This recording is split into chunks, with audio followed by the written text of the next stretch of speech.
Hi hello నమస్తే నేను మీ కట్ట కార్తిక్. పరిపాలన అంటే చేపలు అమ్మటం, చికెన్ అమ్మటం, మటన్ అమ్మటం, లిక్కల బాటిల్ అమ్ముకోవటమేనా? పరిపాలన అంటే బటన్ నొక్కుతూ తాడేపల్లి ప్యాలెస్లో కూర్చోవటమేనా? సంక్షేమ పథకాల ద్వారానే ఫలితాలు వస్తాయా? ఎందుకంటే జగన్మోహన్ రెడ్డి గారు నిన్న ప్రెస్ మీట్ పెట్టి బిర్యానీ కోసం ఆశపడితే ఉన్న పదవి కూడా పోయింది. నేను గనుక అధికారంలోకి వచ్చుంటే ఇప్పటి వరకు అమ్మఒడితో సహా ఎన్ని సంక్షేమ పథకాలు ప్రజలకు అంది ఉండేవి. కూటమి పరిపాలన వల్ల అవన్నీ మిస్ అవుతున్నారు. 6 నెలల కూటమి పరిపాలన మీద ప్రజల్లో చాలా పెద్ద ఎత్తున వ్యతిరేకత వచ్చింది. ఈ పరిపాలనకి క్రెడిబిలిటీ లేదు, క్యారెక్టర్ లేదు.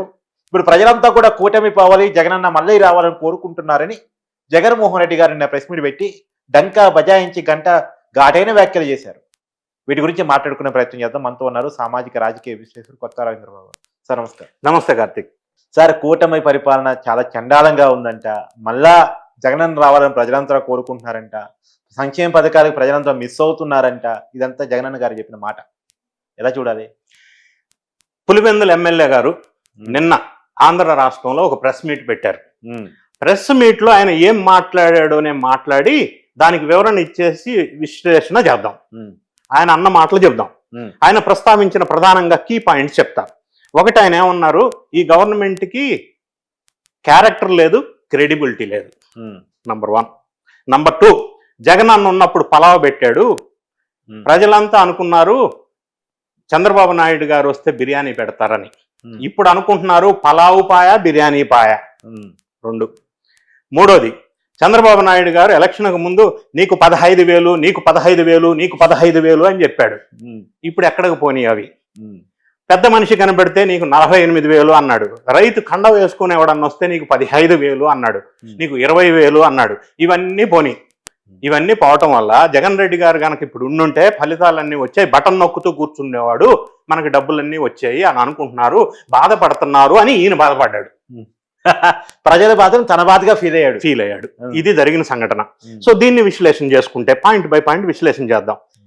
క్యారెక్టర్ లేదు, క్రెడిబిలిటీ లేదు. మా కిరికిరి ఏం పాయింట్ మాట్లాడాడంటే, ఈ మాట్లాడిన వ్యక్తి ఎవరు? సిబిఐ ఈడీ కేసుల్లో 31 కేసులు, 11 సంవత్సరాలు బెయిలు, జీవితం హనీమూన్. ఆయన క్యారెక్టర్ గురించి, క్రెడిబిలిటీ గురించి మాట్లాడుతున్నాడు. ఎలక్షన్ లో మద్యపాన నిషేధం చేస్తా అన్నాడు, చేశాడా? మెగా డిఎస్సి అన్నాడు, చేశాడా? సిపిఎస్ రద్దు అన్నాడు, చేశాడా? ఆయన క్రెడిబిలిటీ గురించి మాట్లాడుతున్నాడు. ఇంకొకటి ఏమంటున్నాడు, బటన్ నొక్కుడు అంటున్నాడు. అంటే ప్రభుత్వం అంటే బటన్ నొక్కుతూ ఉండేదానికి నేను ఒక క్లర్క్ను పెట్టుకుంటే వాడు నొక్కుతూ ఉంటాడు బటన్. అదే ప్రభుత్వం అంటే, అదే పరిపాలించడం అంటే. 2వ పాయింట్, బటన్ నొక్కి ప్రతి ఇంటికి పైసలు ఇస్తే అది మంచి పరిపాలన అవుతుందా? కాదు. ఎందుకు కాదు అంటే, ప్రజల సంపాదన శక్తిని పెంచాలా, సంపదను సృష్టించాలా. గవర్నమెంట్ ఇచ్చే 15,000 జీవితాంతం ఇస్తూ ఇంట్లో కూర్చుంటే సోమరపోతులుగా తయారు చేస్తున్నాం అందరినీ. ఫ్రీ బేసెస్ వల్ల ప్రతి ఇంటికి పైసలు ఇచ్చి, ప్రతి మనిషికి పైసలు ఇచ్చి, అంటే అంతకన్నా ఎక్కువ ఇస్తాందిగా కూటమి అంటున్నాడు ఆయన. అంతకంటే ఎక్కువ ఇస్తా ఉన్నారు, ఇస్తున్నారు, ఆయన ఇవ్వటం లేదు అంటున్నాడు. సో ఇవాళ రేపు ఏమైనాయి అంటే, ఒకరి మీద ఒకరు ఇవ్వకపోతే ఓట్లు వచ్చే పరిస్థితి కనపట్ల. ఆ విధంగా తయారు చేశారు రాజకీయ పార్టీలు కొన్ని సంవత్సరాలుగా. సౌత్ ఇండియాలో మరీ ముఖ్యంగా తెలంగాణ, ఆంధ్రప్రదేశ్, తమిళనాడు, ఏదన్నా కావచ్చు, కర్ణాటక, ఏదన్నా కావచ్చు, ఈ మరీ ముఖ్యంగా సౌత్ సంబంధించిన రాష్ట్రాలు.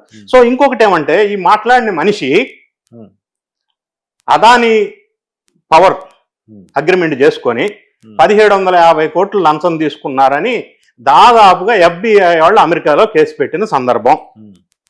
సరస్వతి పవర్ అని పెట్టేసి 1,400 ఎకరాలు గవర్నమెంట్ నుంచి తీసుకొని 15 సంవత్సరాలుగా అక్కడ ఏమీ యాక్టివిటీ లేదు. అనేక రకాలైన సంస్థల్లో కిడ్కో ప్రో ద్వారా డబ్బులు తీసుకున్నారనేది ఉంది. 43,000 కోట్ల అక్రమ సంపాదనని సిబిఐ ఈడీ కేసులు ఉన్నాయి.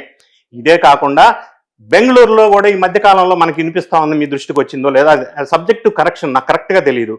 భారతీయ సిమెంట్ పెట్టేటప్పుడు 10-15 సంవత్సరాల క్రితం ఒక అతని దగ్గర 50 కోట్లు తీసుకున్నాడని. తీసుకుంటే ఆ తర్వాత సబ్సిక్వెంట్గా ఆయన షేర్లన్నీ ఈయన ముఖ్యమంత్రిగా ఉన్నప్పుడు ఆయన గన్ పెట్టి బెదిరించి అవన్నీ మళ్ళీ ఈయన వాపసు తీసుకున్నాడని. ఇప్పుడు ముఖ్యమంత్రిగా దిగిపోయిన తర్వాత బెంగళూరులో ఆ వ్యక్తి ఈయన మీద కేసు పెట్టాడని. ఇదే మన కాకినాడ కేఆర్ రావు గారు పెట్టిన కేసు, కేవీ రావు గారు కాకినాడ పోర్టు సంఘటనలో ఏం జరిగిందో అది జరిగింది. ఒకటి, కాకినాడ సీపోర్టు 3,600 కోట్ల సీపోర్ట్ని 487 కోట్లు ఇచ్చి గన్ పెట్టి బెదిరించి రాపించుకున్నాడు. ద్వారంపూడి చంద్రశేఖర్ రెడ్డి దగ్గర PDS రైసు సంవత్సరానికి 5,000 కోట్లు.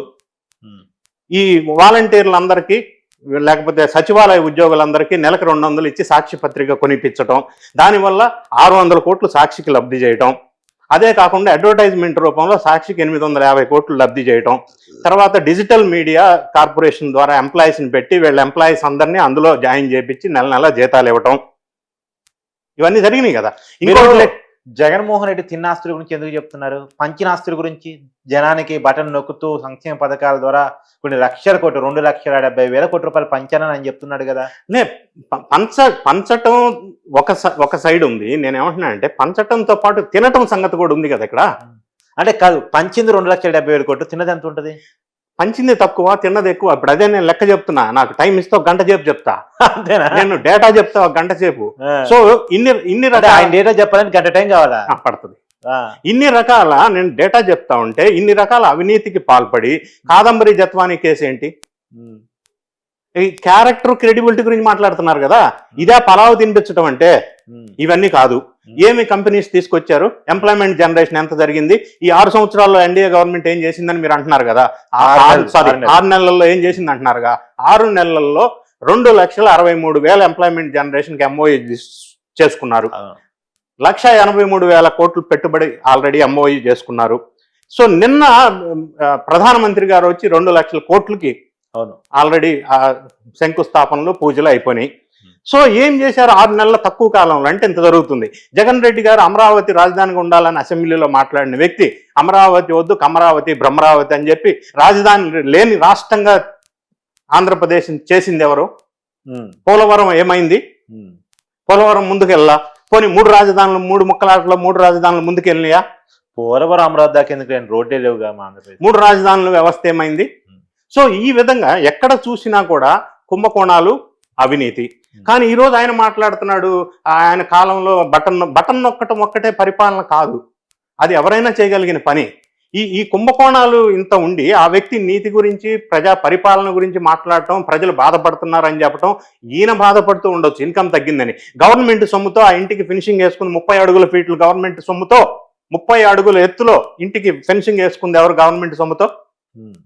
ఎన్ని వేల ఎకరాలు కబ్జా అని ఇప్పటి వరకు. నిన్న జరిగిన ఇబ్రహీంపట్నం, విజయవాడలో 700 కోట్లు స్కామ్ ఏమైంది? 1,64,000 ఎకరాలు ఆల్రెడీ రీతి చౌదరి అడ్డం పెట్టుకొని చేసిందే కదా. ఎస్, 1,64,000 ఎకరాలు, 1,79,000 ఆల్రెడీ పోనీ అంటున్నారు. దేవాదాయానికి సంబంధించిన భూములు 38,000 ఎకరాలు పోనీ అంటున్నారు. ఋషికొండను గుండు కొట్టి 500 కోట్లు ప్రభుత్వ ధనం ఎందుకు దుర్వినియోగం చేశారు? సాయిరెడ్డి వాళ్ళ ఆడిటర్ ద్వారా జరిగిన అక్రమాలు ఎన్ని? ఇప్పుడు రామకృష్ణారెడ్డి గారు నట్టడవుని ఆక్రమించుకోవడానికి కూడా వచ్చింది. సజ్జల రామకృష్ణారెడ్డి ఆక్రమించుకున్న కడపలో ఫారెస్ట్ ల్యాండ్ సంగతి ఏంటి? దాని భాగవతం ఏంది? సుండూరు పవర్లో ఎన్ని వేల కోట్లు? సుండూరు పవర్ అనేది 2001లో అక్విజిషన్ చేసినప్పుడు దానికేమో నెట్ వర్త్ 150 కోట్లు, అందులో 747 కోట్లకి ఎట్లా ఇన్కమ్ వచ్చింది అందులోకి? మీరు చెప్పుకుంటూ పోతే దంచిని అని చెప్పుకుంటూ వస్తున్నట్టున్నారు. ఆయన ఏం పంచిని అని చెప్పుకుంటూ వస్తున్నాడు. పంచిని తక్కువ, పంచిని ఎంత? 2.7 crores. నేను చెప్పేది వేల కోట్లు భాగవతం నేను చెప్తున్నా. నేను 1 గంట సేపు స్టాటిస్టికల్ డేటా అంతా చెప్పగలను. ఇవన్నీ పక్కన పెట్టి నీతులు చెప్తే ఆయన నీతులు వినే పరిస్థితులు జనం ఉన్నారా? ఒకటి. రెండోది, ఈ రోజు అంతా కూడా అక్కడ ఉన్న నాయకులంతా కూడా వేరే పార్టీల వైపు పరిగెత్తుకుంటూ వెళ్ళిపోతున్న సందర్భం, పార్టీని నడపలేని పరిస్థితికి వచ్చింది. ఇంట్లో కుటుంబ సభ్యులు ఎదురు తిరిగిన సందర్భం, సొంత చెల్లెలు బయటకు వచ్చి రివర్స్ అయిన బాణం, వాళ్ళ ఆస్తిపాస్తులన్నీ కూడా వివాదాస్పదం అవుతున్న సందర్భం. ఇన్ని వేల కోట్లు చేశాడు, నాకు ఇవ్వలేదని సొంత సిస్టరే బ్లేమ్ చేస్తున్న సందర్భం, డీటెయిల్స్తో సహా ఆమె చెప్తున్న సందర్భం. హూ కిల్డ్ బాబాయ్? దాని సంగతి ఏమైంది? అవినాష్ రెడ్డిని ఎందుకు ప్రొటెక్ట్ చేస్తున్నాడు బాబాయ్ హత్య కేసులో? ఇన్ని రకాల చేసేసి ఇప్పుడు నీతులు చెబితే ప్రజలు వినే పరిస్థితి ఉన్నారు. ఆంధ్రప్రదేశ్ ప్రజలు చాలా విఘ్నులు కదా.